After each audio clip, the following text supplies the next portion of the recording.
Hello, welcome to kitchen delights. ഇന്ന് ഞാൻ വളരെ ഈസി ആയിട്ടും വളരെ ടേസ്റ്റി ആയിട്ടും എങ്ങനെയാണ് ഒരു ചക്കക്കുരു തോരൻ ഉണ്ടാക്കുന്നത് എന്നാണ് കാണിക്കുന്നത്.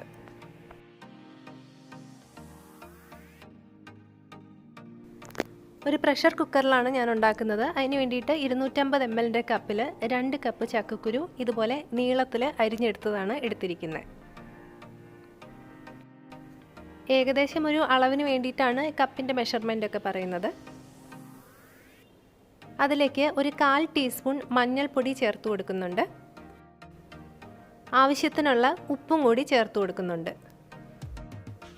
അടുത്തതായിട്ട് ഒരു 10-12 കാന്താരി മുളക് ചതച്ചതാണ് ചേർത്ത് കൊടുക്കുന്നത്. ഒരു നാടൻ റെസിപ്പി ആയതുകൊണ്ട് കാന്താരി മുളക് തന്നെ ചേർക്കാൻ സാധിക്കുവാണെങ്കിൽ അതായിരിക്കും നല്ലത്. അത് ഇല്ല എന്നുണ്ടെങ്കിൽ മാത്രം പച്ചമുളക് പകരം ചേർക്കാം. ഇനി ഇതൊന്ന് കുക്ക് ചെയ്തെടുക്കാൻ വേണ്ടിയിട്ട് ഇതിലേക്ക് 1 കപ്പ് വെള്ളം കൂടി ചേർത്ത് കൊടുക്കുന്നുണ്ട്. വെള്ളം ചേർത്തതിന് ശേഷം കുക്കർ അടച്ചു വെച്ച് ഹൈ ഫ്ലെയിമിൽ ഒരു വിസിൽ വരുന്നത് വരെ കുക്ക് ചെയ്യുക. ഒരു വിസിൽ വന്നതിന് ശേഷം ലോ ഫ്ലെയിമിൽ 5 മിനിറ്റ് കുക്ക് ചെയ്യുക. ഇപ്പോൾ നമ്മുടെ ചക്കക്കുരു എല്ലാം നല്ല കറക്റ്റായിട്ട് തന്നെ വെന്ത് കിട്ടിയിട്ടുണ്ട്. കുറച്ച് വെള്ളം ബാക്കിയുണ്ടെങ്കിലും കുഴപ്പമില്ല. ഈ കുക്കിംഗ് ടൈം എന്ന് പറയുന്നത് നമ്മൾ ഉപയോഗിക്കുന്ന ചക്കക്കുരുവിൻ്റെ ആ ഒരു പഴക്കം അനുസരിച്ച് ചിലപ്പോൾ വേരി ചെയ്യാനായിട്ട് സാധ്യതയുണ്ട്. അതനുസരിച്ച് കൂടുതൽ സമയം വേണമെങ്കിൽ കൂടുതൽ സമയം കുക്ക് ചെയ്തെടുക്കുക. വേറെ ഒരു പാൻ ഇവിടെ ചൂടാക്കാനായിട്ട് വെച്ചിട്ടുണ്ട്. അതിലേക്കൊരു 2 ടേബിൾ സ്പൂണോളം വെളിച്ചെണ്ണ തന്നെ ചേർത്ത് കൊടുക്കുക. അതിനുശേഷം 1 ടീസ്പൂൺ കടുകും കൂടി ചേർത്ത് കൊടുക്കുക. കടുകൊന്ന് പൊട്ടി തുടങ്ങുമ്പോഴേക്കും അതിലേക്ക് ഒരു 8 ചുവന്നുള്ളിയും 6 വെളുത്തുള്ളിയും കല്ലിൽ വെച്ച് ചതച്ചെടുത്തതാണ് ചേർത്ത് കൊടുത്തത്. അരിഞ്ഞിടുന്നതിലും ഇതുപോലെ കല്ലിൽ വെച്ച് ചതച്ചെടുക്കുന്നതാണ് നല്ലത്. അതിൻ്റെ കൂടെ തന്നെ 1-2 തണ്ട് കറിവേപ്പിലയും കൂടി ചേർത്ത് കൊടുക്കാം.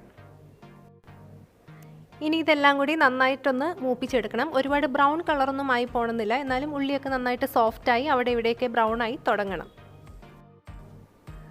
അതിനുശേഷം ഇതിലേക്ക് 1 കപ്പ് തേങ്ങ ചിരുവിയതാണ് ചേർത്ത് കൊടുത്തത്.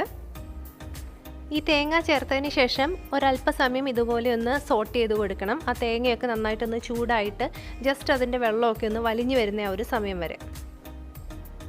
അത് കഴിയുമ്പോൾ വേവിച്ച് വെച്ചിരിക്കുന്ന നമ്മുടെ ചക്കക്കുരു നമുക്കിതിലേക്ക് ചേർത്ത് കൊടുക്കാം.